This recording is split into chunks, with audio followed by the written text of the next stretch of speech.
continues. Another new face at our table this morning, freshman Representative Val Demings, Democrat of Florida.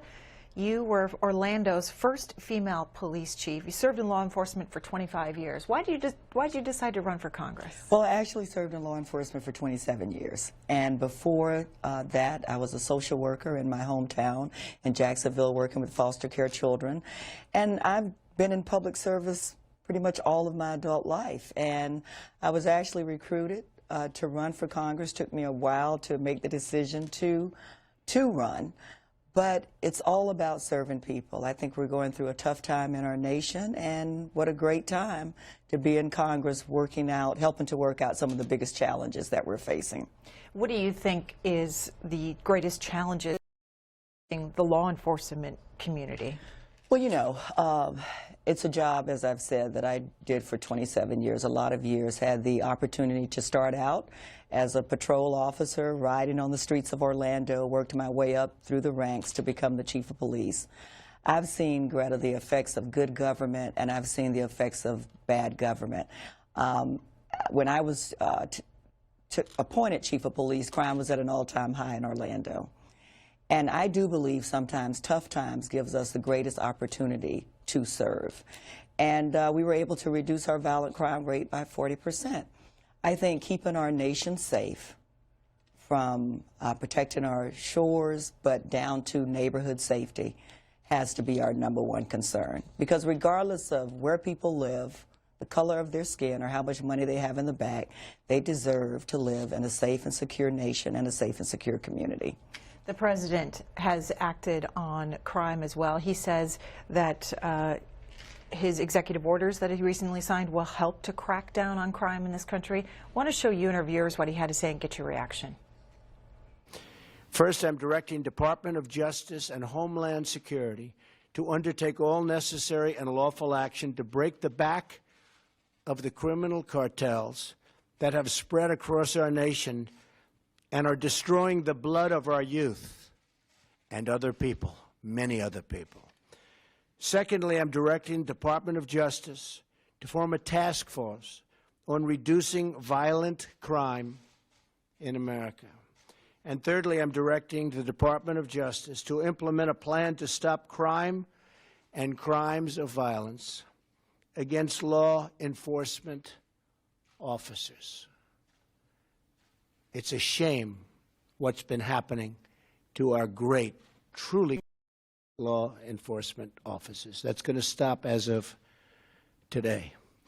Today's ceremony should be seen as a clear message to the gang members and drug dealers terrorizing innocent people. Your day is over. A new era of justice begins, and it begins right now. Congresswoman, do you agree with the president? Disagree? You know what? Certainly, as someone who worked in law enforcement for a lot of years, my husband is a sheriff within Orange County, I am glad to see the president's support of our men and women who wear police uniforms. However, I think if we're really going to be committed to keeping our nation safe, we have got to do something about persons within our own country who are homegrown and homeborn who inflict violence. You know, I come from Orlando, where we now have had the deadliest mass shooting in our nation's history, the Pulse nightclub shooting, where 49 innocent people who were out for what my pastor likes to call a late-night fellowship, not doing anything wrong, not in the right place, were gunned down by someone who was born in this country. And not only have we seen that violent incident, seen the devastation that gun violence did in that particular incident, but we have far too many in other places in our country. And I would love to see the president's commitment to gun violence within the United States to help law enforcement keep guns out of the hands of people who should not have them in the first place. Criminals, terrorists, the mentally ill. There's a lot of work to be done there. We want to invite our viewers to call in, ask you questions, give us their comments as well on law enforcement issues. This is how we've divided the lines. We've got the Democrats, 202-748-8000. Republicans can dial in at 202-748 8001 in Independence, 202-748-8002. And then law enforcement. We'd like to take your questions and comments this morning as well for the Congresswoman, 202-748-8003. I want to go back to what the President said about violence against men and women that wear the uniform. We've seen that. Has it increased, do you believe, as the President said? And how is the trust being rebuilt between law enforcement and the communities that they serve? You know, Greta, since I have been in Congress, we had an officer, a police sergeant in Orlando who was gunned down trying to apprehend a murder suspect. Sergeant Deborah Clayton, who when I was chief, promoted to sergeant. She was just about to celebrate her one-year wedding anniversary. And instead of celebrating that anniversary on a cruise with her husband, she was gunned down by someone who should not have had a gun in the first place, who a week and a half before had murdered, shot and killed his pregnant girlfriend. And when his girlfriend's brother tried to intervene, shot him and left him in critical condition. We also lost an Orange County deputy during the same time, on the same day, who was involved in an accident during the search for the suspect. We've seen gun violence or police officers murdered far too frequently in our country. And I believe if there's someone out there who is big and bad enough to kill a law enforcement officer, then certainly they would not hesitate to take the life of an innocent citizen. And we will again recognize Police Memorial Week, where we will add new names to the wall. And the President's right, we will add more names to the wall, and far too many. So I'm just thankful to see President Trump focus in this particular area. James, Tallahassee, Florida, a Democrat. You're up first here. Go ahead. Okay, good morning. Good morning. Good morning. Yes, I would just like have a comment.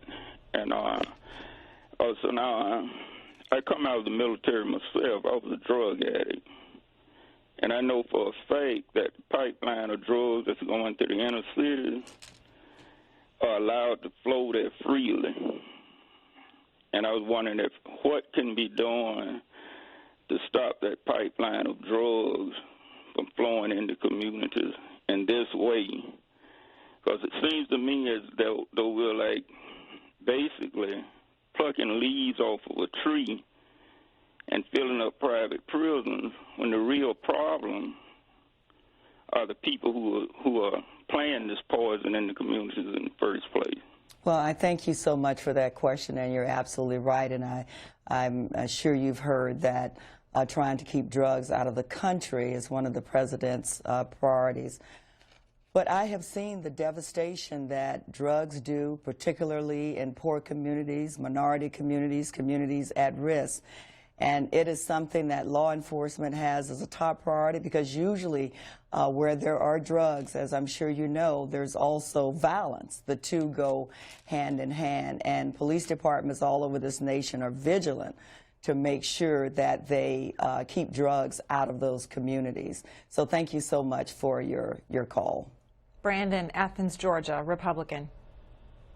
Hello, good morning. Good morning. I would just like to say that thank you to all the men and women in uniform. This goes out to the men and women in blue and the men and women in the armed forces. Thank you for your service. Thank you, Brandon. Thank you so much for fighting for freedom.